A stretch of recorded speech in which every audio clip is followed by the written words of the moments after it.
বিরাটের পথে কলকাতার মেট্রোর ইয়েলো লাইনের কাজ হবে সাবেক পদ্ধতি মেনে। আধুনিক প্রযুক্তির অভাব নেই। শহরের বিভিন্ন প্রান্তে চলছে কলকাতা মেট্রোর একাধিক প্রকল্পের কাজ। সুড়ঙ্গ কাটার জন্য টানেল বোরিং মেশিনের ব্যবহার হচ্ছে বেশ কয়েক বছর ধরে। এই মুহূর্তে সবচেয়ে শহরের একটাও টিবিএম নেই। তবু কলকাতা মেট্রো ইয়েলো লাইনে বিমানবন্দর থেকে বিরাটি পর্যন্ত প্রায় 6.8 কিলোমিটার দীর্ঘ সুড়ঙ্গ কাটার কাজ হবে পুরনো কাট অ্যান্ড কভার পদ্ধতিতেই। সবুজ সংকেত পাওয়ার পরই বিমানবন্দর থেকে বিরাটি পর্যন্ত এই লাইনের কাজ শুরু করে দেওয়ার দরপত্র ডাকার কাজও শুরু হয়েছে।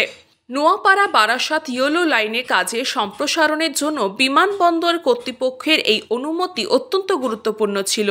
বিমানবন্দর সব সময় রাষ্ট্রের নিরাপত্তার জন্য অন্যতম গুরুত্বপূর্ণ।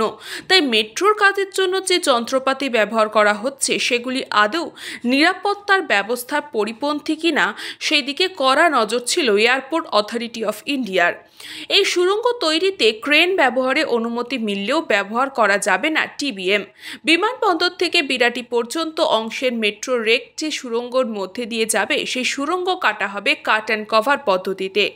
কলকাতা মেট্রো সূত্রে জানা গিয়েছে, ইয়েলো লাইনের কাজের জন্য 1330 কোটি টাকা বরাদ্দ হয়েছে।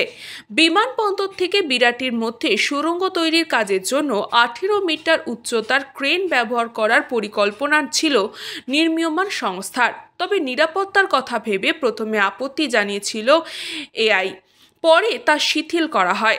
তারপরে বিমানবন্দরে বিরাটির অংশে কাজের দরপত্র ডাকা হয়েছে। Bureau report, news Pogo time. Fast moving world में वही आगे है जिसके पास है स्पीड, जैसे मेघबाला ब्रॉडबैंड। सही स्पीड सही पहचान। सो अगर कांस्टेंट फास्ट स्पीड चाहिए तो ले आइए मेघबाला ब्रॉडबैंड।